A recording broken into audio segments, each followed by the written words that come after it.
Hello, I'm Farah Nayeri, and I'm delighted to welcome you back to the Culture Blast podcast. I'm the host of the show and the author of a just-released book titled Takedown: Art and Power in the Digital Age. It's all about the politics of contemporary art, and you may find it interesting. As you know, Culture Blast is a series of deep-dive interviews with personalities from across the world of culture. I've had the pleasure of interviewing Emma Thompson, Nile Rodgers, Nan Goldin, and Elif Shafak. I now bring you my very first guest from the world of dance, Wayne McGregor, the Royal Ballet resident choreographer and one of the giants of contemporary dance. And I'm not referring to his height. As the New York Times has written, Wayne McGregor creates hyperkinetic, often strange-looking movement, distinguished by its extreme extensions, buckling torsos, and improbably fast coordinations among parts of the body. Wayne has a motto: it's never too late to dance. And I couldn't agree more.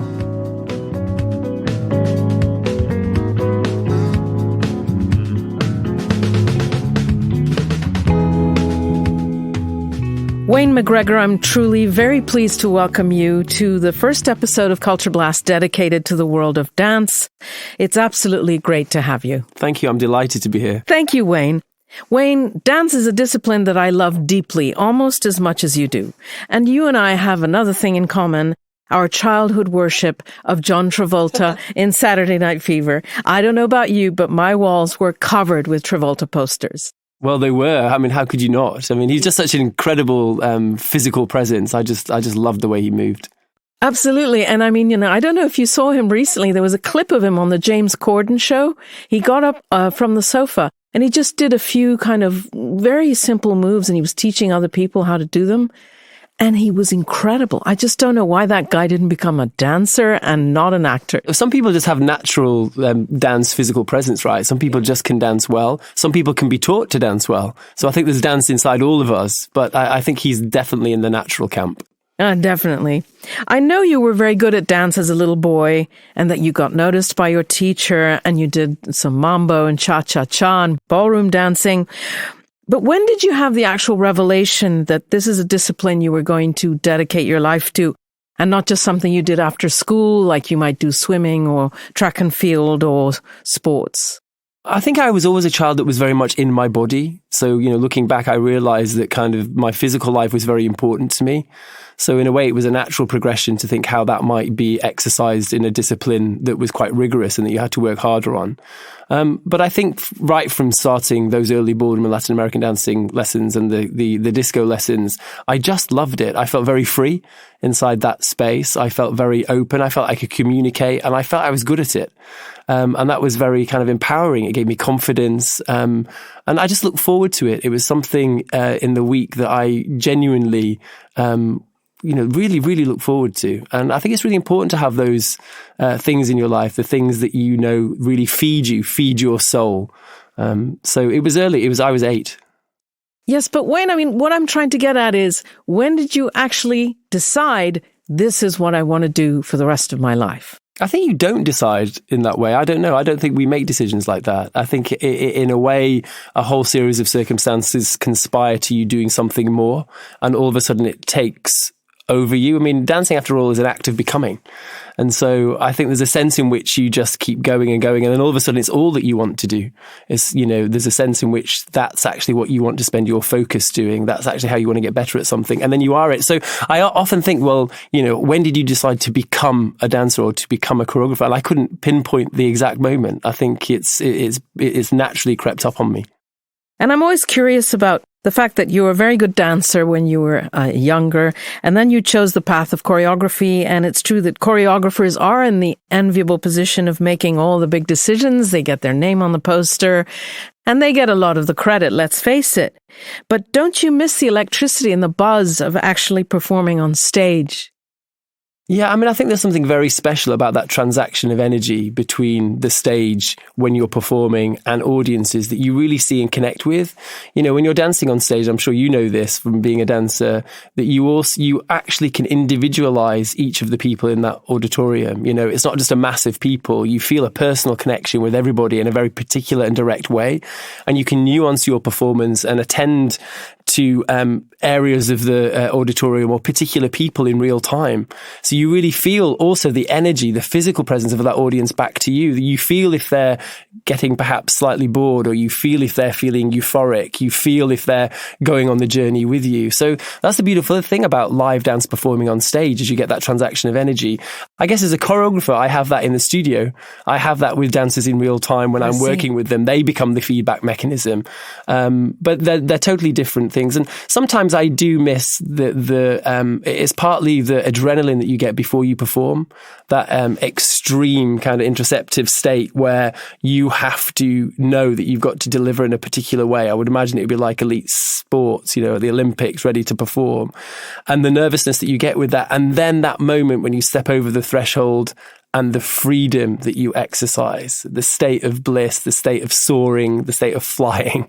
You don't quite get that in the studio in the same way. But you get that when you have a big premiere, like you did recently of the Dante Project at the Royal Opera House. You do, but it's kind of, there's a lack of control with the premiere, where there isn't when you're performing live. So when I used to perform in my own shows, of course I would have made them, but I have all of that ritual before the stage performances where I get ready myself. I prepare my body. I get into my own kind of mental, kind of imaginative state. I then perform, and I can perform well or not so well. But I have some voice in that end result. But I think when you're a choreographer, it's almost that you have to let go. You know, your baby has been produced and made, and it's the dancers who have to express that work, and it's down to them. So there's a kind of a slightly one removed and a sense of helplessness in a way, because in that moment, that's just that beautiful, hopefully choreographic object communicating to the audience in real time, and you can't do anything about it at that point. Let's move on to the subject of your parents, who you've spoken about with great affection.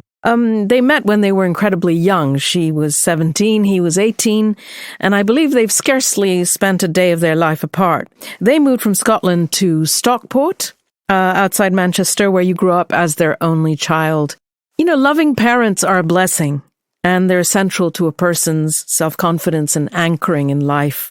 I wondered how important you thought growing up in a loving household was to the confidence you've had in your career, to the fact that you had set up your first dance company at the age of 22. You know, I mean, you do seem to me like someone quite together.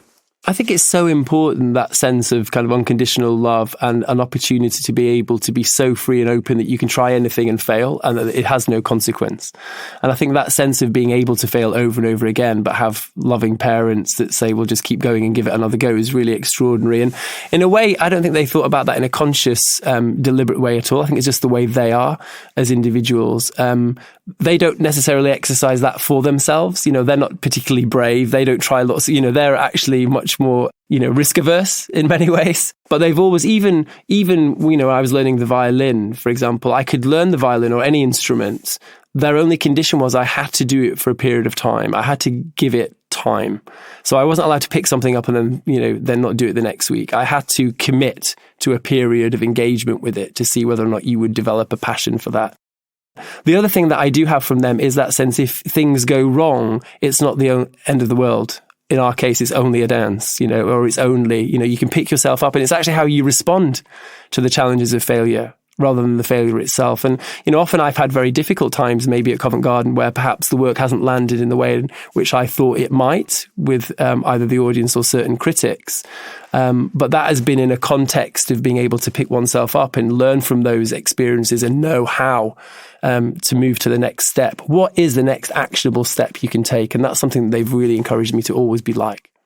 Excellent. Yeah. And you obviously get along very well with them. I get on really, and we drive each other mad. You know, I think that they're also very non-judgmental about everything, about my personal life, about who my friends are. You know, it's across the board. They're very open, very good communicators, and I hope part of that kind of social dynamic, the interpersonal skills, the relational skills, what actually you really need in dance making, because you're dealing with individuals who are at different states of fragility through their day, through their week, through their year. You're dealing with human beings.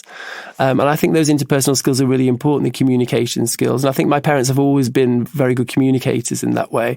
And I think that's provided an easement for me in my life, again, whether or not be in the art making process.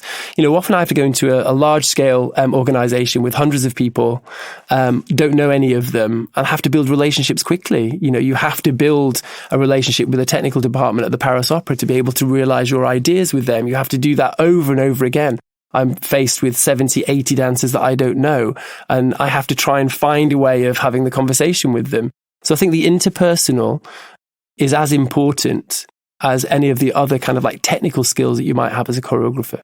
And so what did they do professionally? Is either of them artistic? Well, they're not artistic at all. My mum worked in international accounts and my dad came from a farming background and managed estates. But my dad was very practical, so very hands-on. He's a maker, but he could make a dry stone wall rather than a dance necessarily.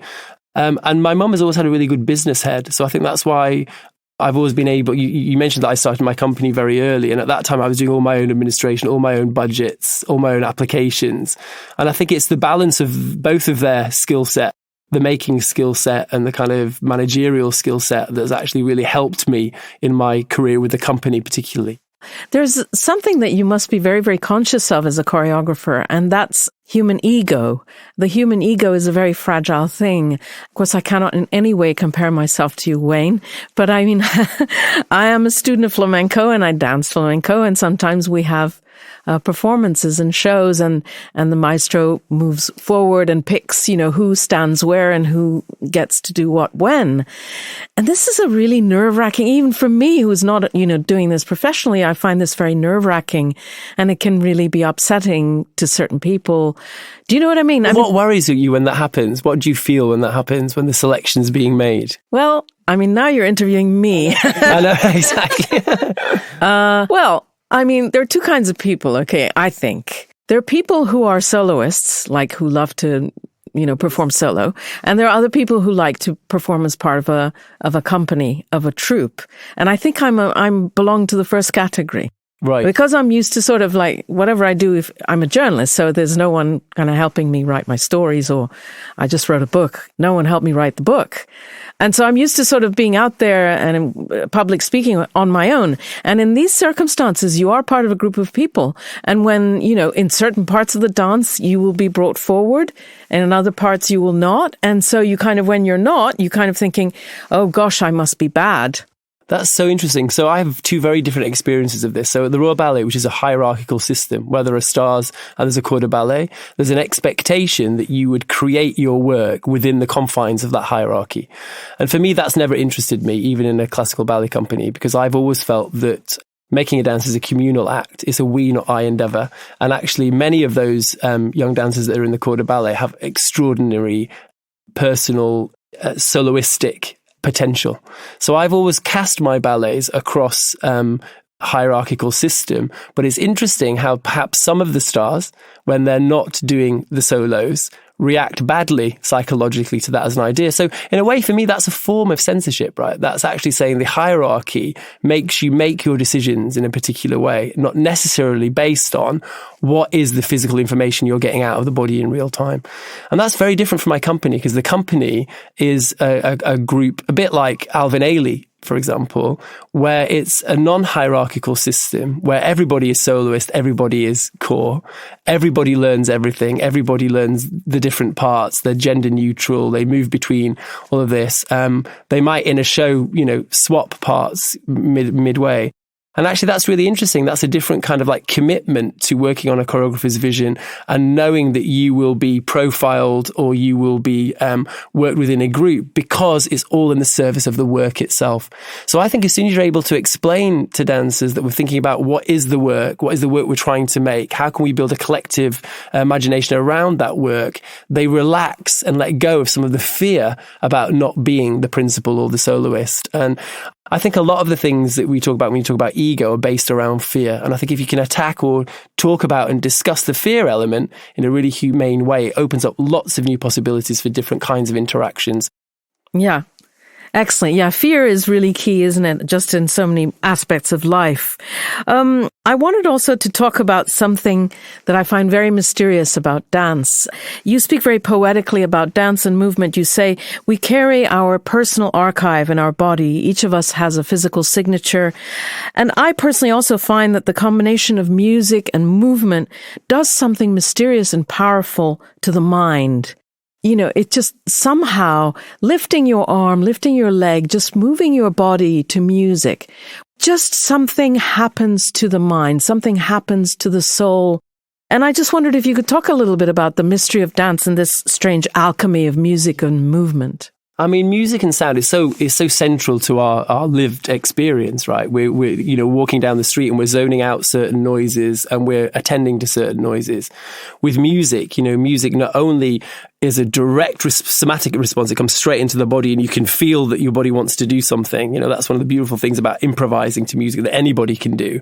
It just sears in you and you just know what to do. You don't think, how shall I dance to this music? And that's what's always interesting to me about people who go to nightclubs and say they can't dance, is because they feel that they have to dance in a particular kind of way, that there's not like a natural kind of like response, which is phenomenal. But if you think about music also allows you to see images. It evokes images in your mind. It takes you back through your history to certain parts of your experiences. And all of these are somatic, they're physical. But also we have an amazing ability, everybody does, dancers particularly, of being able to think about music without actually hearing it and be able to dance without music playing. So there's a sense in which you can conjure your musical signals, like I can sing a song right now in my head and I can dance to it. So that's the deep connection between music and body. You don't even need external sources for it to live inside you. Yeah, it's absolutely fascinating. So let's broaden the discussion just a little bit. You're a great lover of technology, and there's quite a lot of it in your dance frequently. And you often describe the human body as being one of the most sophisticated pieces of technology around, which, of course, it is. But technology, it could also eat us all up alive. I mean, if one day artificial intelligence is able to emulate the human being in every way, then we're all going to be toast, Wayne. And there will be no more dancers. They're just going to be robots. I mean, doesn't that frighten you? I think, it doesn't frighten me because I think it's all about the application of technology. You said there that actually, technology is going to be able to replicate all of human experience. Is that really a fact? Is that possible? We already know with cognitive neuroscience, for example, that we can model the brain in certain aspects, but not in all of its rich dimensions. We're still at a very, very early stage. So I think the endeavor is really interesting. How is it that you make and how we understand the physical experience or the mental experience from a cognitive or a kind of a technical, logical point of view? How do we rebuild that? How can we build that in AI? How can AI help us understand that? How can we do that with embodied cognition? But realistically, will we be able to recreate a fully sentient human being that can do all of the things that a live dancer can do? I don't think so. And I think my interest, certainly not in my lifetime, I think my interest is actually in its application to extend the possibilities and extend the dialogue between live experience and a technologically driven experience. I'm interested in the synergy between those things and how they might find equivalence in their relative domains, not replicating the same. I think sameness is not that interesting. I think it's only interesting as a way to find something different. Well, that's a big relief. Thanks a lot, Wayne, for us giving me some reassurance on that front. As a choreographer, you can physically challenge your dancers, push their bodies to what could be their limits. You've said that you can fold your body like an origami, and you do have extremely long limbs. Wayne is doing wild gestures in the studio. And you've been known to ask dancers to put their nose on the floor and then rotate. It just sounds to me absolutely impossible. So do you feel sometimes you might be pushing them a little too hard? Never, because I think the thing about dancers who've trained for a certain level of virtuosity, and I talk about virtuosity not about a technical step, but a virtuosity of understanding their body and their physiology and their biomechanics to know what their body, their unique particular body can and cannot do. And so when I'm working with dancers, I'm not the choreographer at the front who's got a big stick telling them to do things that they have to try at the risk of injuring themselves. I'm asking and curating a conversation with them where we're pulling out things together. So I'm saying, can you? Is this possible? What kinds of things might we be able to make together? So often it's the dancers priming my eye with their physicality to allow me to do something really interesting with it. It's never like, it's never a suit that they would have to wear that is very uncomfortable for them. And if you think about these really elite dancers, think about Stephen McRae at the Royal Ballet. He's an incredibly fast, extremely, he's almost got a mind like a computer. He can reverse material really quickly. He's got an amazing physical range. When you ask him to work with you on a new creation, you're doing that together. So you're pushing that Ferrari in a really interesting dimension, but he is always in control of what he understands about his body's able to do. So yeah, we might be able to make bodies like pretzels or like fold them like origami, but there's a sense in which that comes from a deep, deep connection with their own body and understanding of how they're going to be able to change what the lexicon might be that they're used to dancing. Slow, slow, slow, slow, slow, slow, slow, slow, slow, slow, slow, slow, slow, blackout. Very nice. Okay, great, really good. Like that. You could end up in splits like that. Should we have a little go? Joe, what do you think? Should we have a little go? Let's have a little go. Nice and quiet. Huh? Let's have a quiet. Just be careful of the space. Huh? Yeah, maybe. What do you need? Maybe when we go out, we'll come up a bit higher. Yeah, just a little bit. Yeah. Okay. Be celestial now.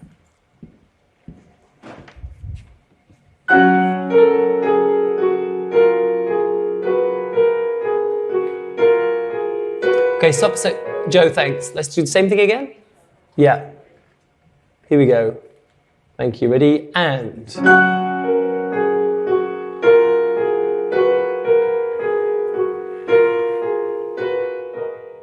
As we all know, the world of dance and ballet, of which you're a part, is not all tutus and handsome princes. The Bolshoi ballet director Sergei Filin had acid thrown in his face and he lost his eyesight.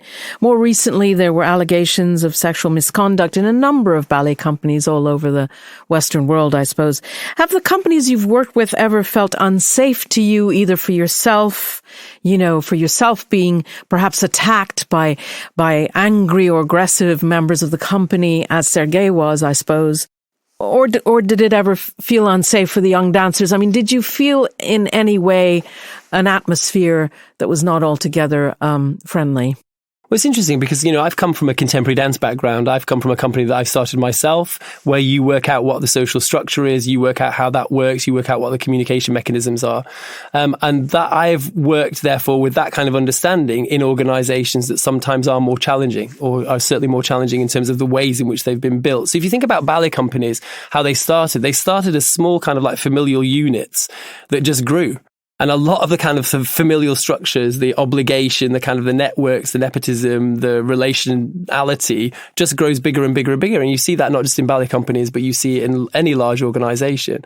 And it takes an outside perspective, a zooming out, to really get into the detail of that and to unpick some of it. And I think actually ballet companies have gone through a bit of a period of zooming out, finally. They're zooming out and looking at what are some of these structures, what are some of the ways in which these are really unhealthy in a range of, it could be from training as a beginning, maybe dictatorial training. How is it you can immediately start encouraging individual voices? How is it that you even decide who is allowed to train in our case, classical ballet? Yes. It's all fine having, lots of outreach programs where you work with anyone, but there's a moment where there's a selection process where they go into the more elite schools, and who's being ironed out of there and why are they being ironed out? What are the selection criteria there? How do we open that up? How do we find a way of balancing the creative and imaginative and the physical and the acknowledgement that actually different bodies can actually provide a really amazing contribution to a balletic language? That starts that young. So what therefore is that talent pipeline? How do you work that? So I do think ballet companies, certainly the Royal Ballet, have been zooming out and looking at recalibrating what that might be. If there are problems or issues, what are the reporting structures? How do dancers who are in a big group, how do they have an individual voice that allows them to be able to communicate things that they don't feel is working? And then how can that come back into the system and be improved? So I do think that ballet has got a way to go. And it's very, very different across the world. And certainly at the Royal Ballet, we're working really hard on it. But I think the aspiration, the willingness, the self-reflection and the honesty that's required to make effective change is happening. We just need to keep on it. Absolutely. The other dominating feature of ballet traditionally is age. This somehow, just as dancers are reaching the absolute peak of their expressivity, it's time for them to retire. I mean, I find that personally very heartbreaking. You have worked with the great Alessandra Ferri, who is still young, but of course in ballet terms is quote unquote retired, if I believe she is. On more than one occasion you've worked with her. And then when you look at the dancers in Pina Bausch's company, many of whom are in their 50s, 60s, sometimes even 70s, they have been stunning audiences for decades. How can ballet dancers' careers be lengthened? I mean, if Pina could do it, why can't you, Wayne? It's happening, isn't it? I mean, obviously, Alessandra Ferri's in her 50s. She's been in Wolf Work. She's coming with me now to La Scala to do My Rite of Spring, which is happening in the summer. I work with Ed, just at the moment he's retiring, but continue to work with Ed. I think lots of people are very interested in working with older dancers, but it's important, isn't it? It's important for also audiences to have the opportunity to see older dancers, to reflect also part of themselves back into that reciprocal loop when you watch stuff. Many of the ballet audiences are much older than 30. So I think it's really, really important to that. We need to find really fantastic expressive and physical roles for these dancers. We need to re-educate our audiences so that they understand that actually the career of, or the expectation that a career of a ballet dancer stops in their 30s is not actually what's happening. And we can only do that by encouraging more and more older dancers to remain on our large lyric stages and to perhaps decide on projects that they want to do. So to bring projects themselves to major companies to say, look, this is a really interesting project that I would like to work on and produce. And perhaps that kind of dialogue would be a really exciting way to make sure that our dance vocabulary is extended. I'm in my 50s now. I feel my body has changed, but I also feel that my expressive range has changed, and I feel I've still a lot to give. I feel I've got a lot to say. And I think once you're a dancer, you're always a dancer. And I think I want to see more and more older dancers on stages and much older dancers. I would love to see the 70s and the 80-year-old dancers on some of our stages. Fantastic. In 2010, the author Jennifer Homans wrote a very thorough history of ballet called Apollo's Angels. I'm sure you're familiar with it, but the conclusion was pretty bleak. In it, she wrote, "After years of trying to convince myself otherwise, I now feel sure that ballet is dying. The occasional glimmer of a good performance or a fine dancer is not a ray of future hope, but the last glow of a dying ember." And her conclusion was, "We are watching ballet go, documenting its past and its passing before it fades altogether." I mean, how do you feel about this particular issue 12 years after this book was published? Well, she's been proven wrong, hasn't she? Because ballet is not dying. There's no way that it's an ember in the fire. It's quite the opposite. If we just again think about Covent Garden, our ballet audiences are phenomenal. We're extending the amount of performances that we're doing. We're having a much wider group of younger people coming into the theatre. There's a real energy and buzz about dance in general, actually. But I think that's just not true. I think what's really important is that we evolve ballet. Ballet is a contemporary language. It's not just a repertory language. And we have to encourage risk-taking from the major institutions to keep that really, really alive. But it's not dying. There's too much passion. There's too much excellence. There's too much creativity and improvisation. And, there's been a whole range of new ballet directors taking over some of the major companies, whether that be New York City Ballet, whether that be Kevin at the Royal, Tamara going to San Francisco. There's a whole wealth of new talent directing companies and want companies to look different in the next decade. So I think it's going to be quite the opposite. I think you're going to see a burgeoning of ballet vocabulary, a burgeoning and evolution of work and a range of voices on our stages that are really going to inspire people. It's always difficult, though, to come up with another Swan Lake. Do you know what I mean? I mean, when one thinks back to those Petit Pas ballets, it's one thinks, how can one surpass this? Well, I think it's about making new work. I think it's about telling new stories. So, that one of the reasons I wanted to make the Wolf pieces is because it's not been done before. The reason I wanted to do Dante was because it's not been done before. The reason I'm working with Margaret Atwood on Mad Adam is because it's not been done before. news stories sitting alongside the Swan Lakes are really, really exciting. This is a personal point of view. I think the reversioning of classical work is not so interesting. It's certainly not so interesting to me. I think those amazing original pieces should stay in their original form and be performed at the highest quality. I think that's really, really extraordinary. But I think the new stories, the new relevant contemporary themes that can connect with audiences of today are the way in which we balance the repertory to engage people of the future.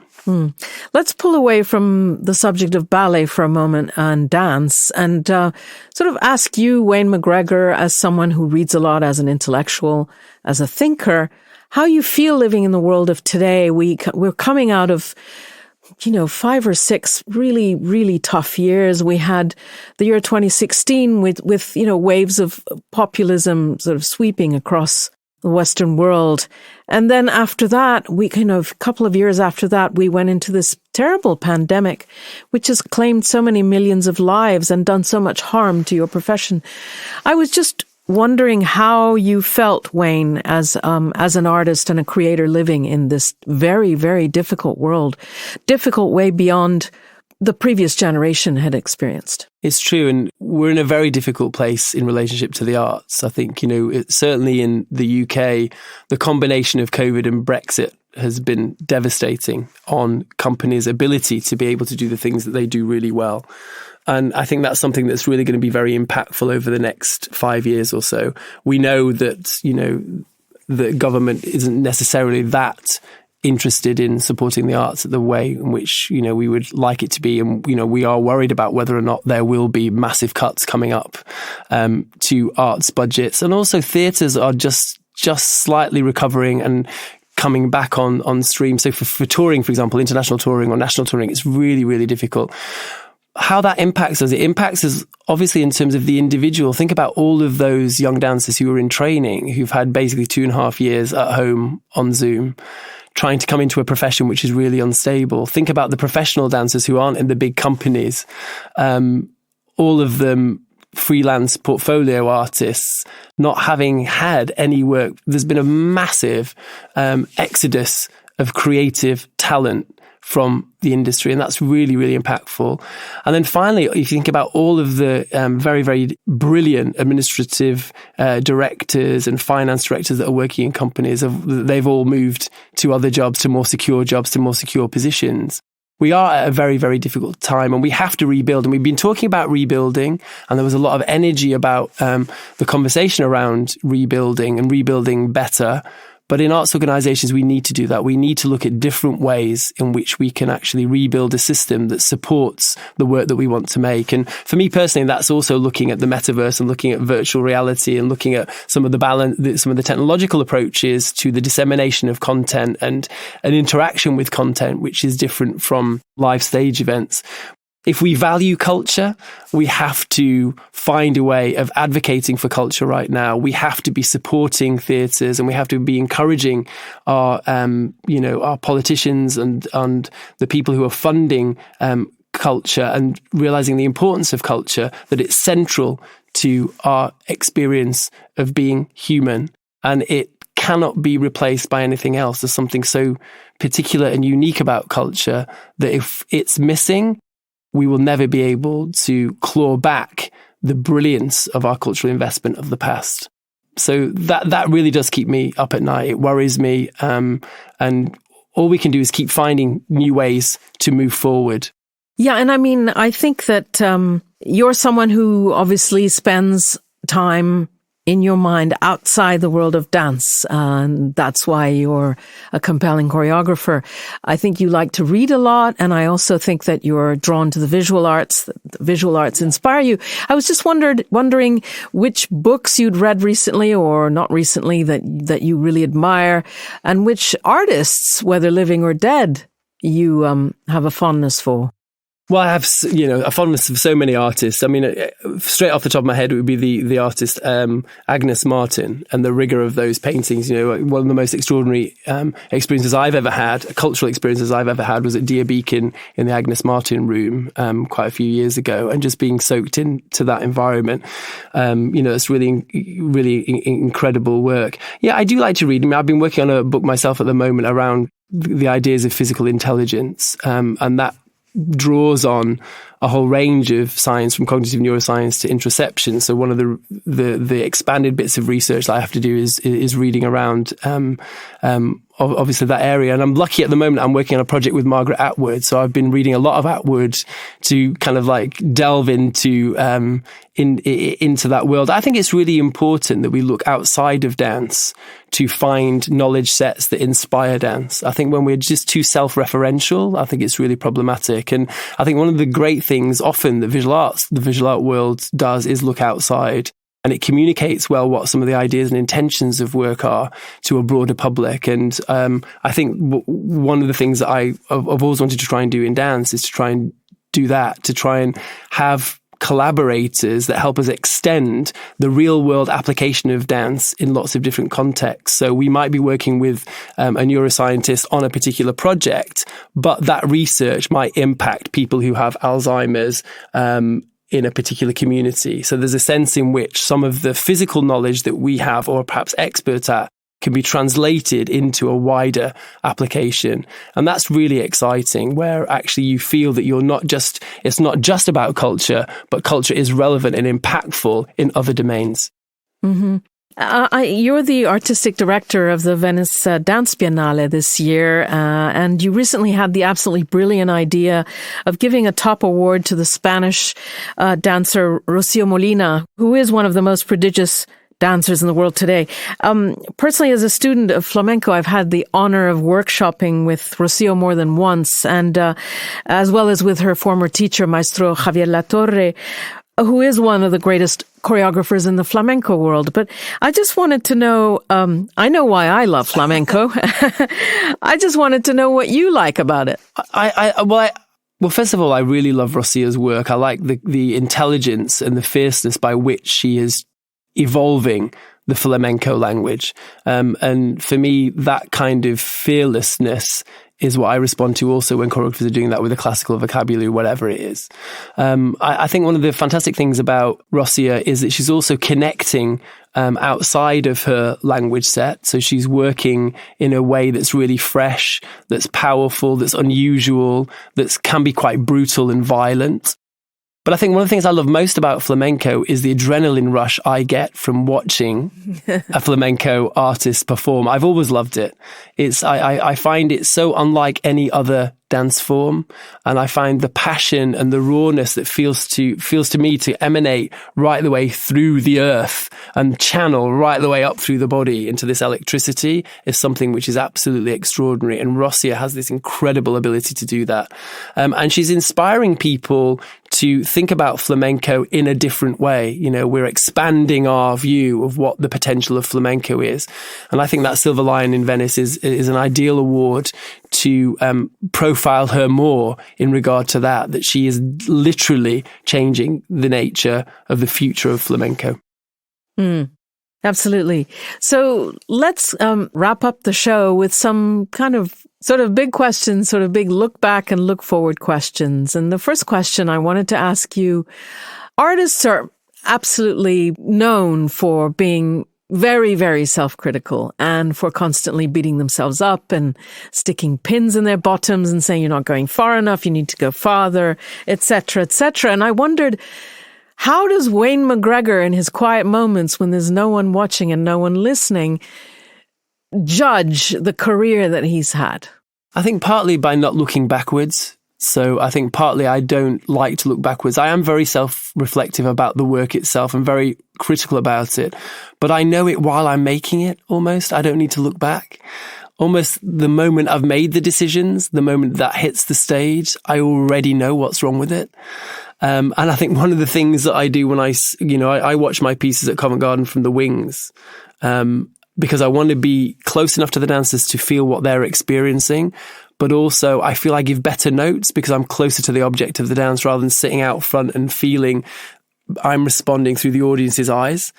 So I think that immediate moment, I already know what's wrong with it. It drives me, the problems in the work. It drives me I think the reason I make is because I know I've not been able to capture the thing that I really wanted to do. And that leads to a very, in some ways, dissatisfied sense of yourself as an artist.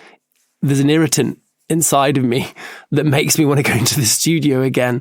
And I don't like my past work. Wow. You don't like your past work? I don't sit there thinking, I love all of these pieces. I look at, when I'm watching the past work, I see all of the problems. I understand that there are a particular decision at a particular moment in time, but I can't help but go, I would not make that decision now.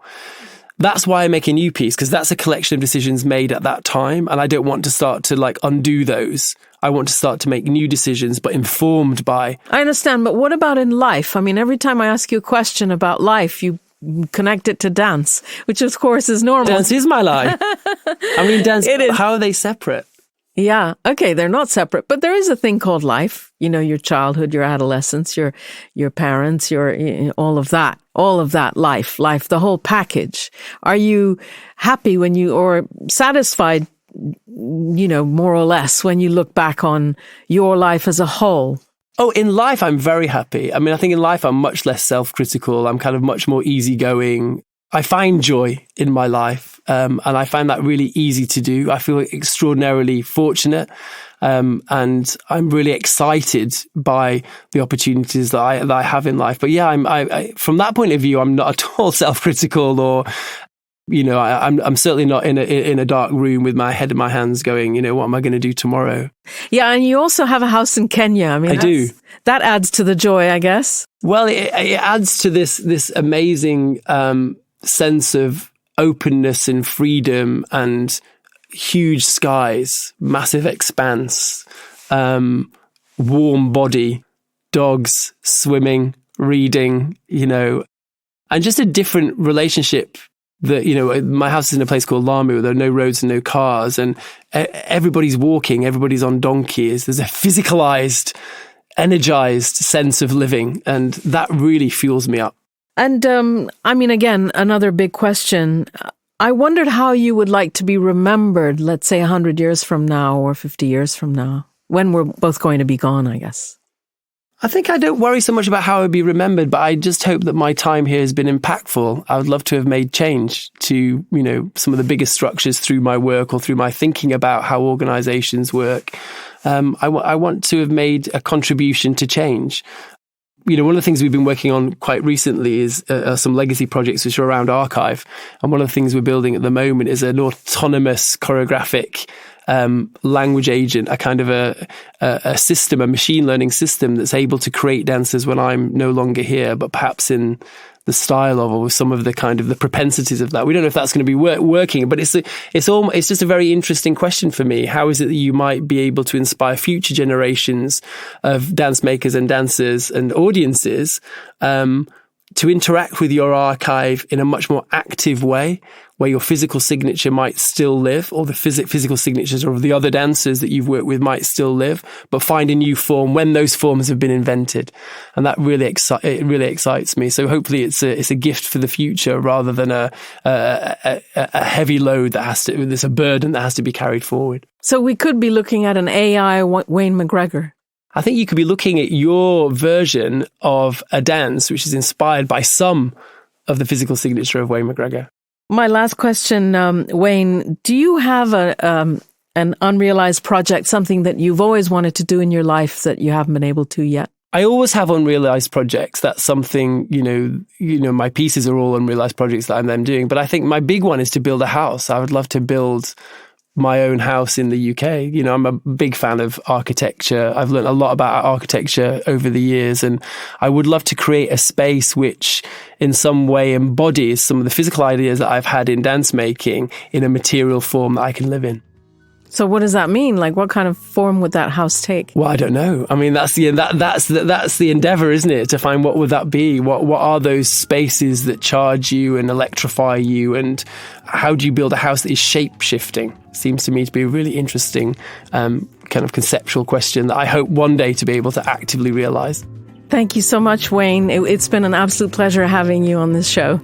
Thank you. I've enjoyed it a lot. Thanks so much.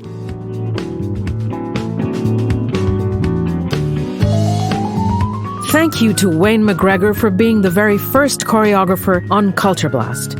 And what a choreographer. If you liked this episode and the ones that came before, make sure you subscribe so you don't miss the ones that come after. And do share the link as widely as you can with your network. My special thanks go to the two people who make this podcast possible. The great Karina Pierre-Rochard, executive producer of Culture Blast, and the very talented Ben Eshmaid, the producer of the podcast. Stay tuned and make sure you join me for my next conversation.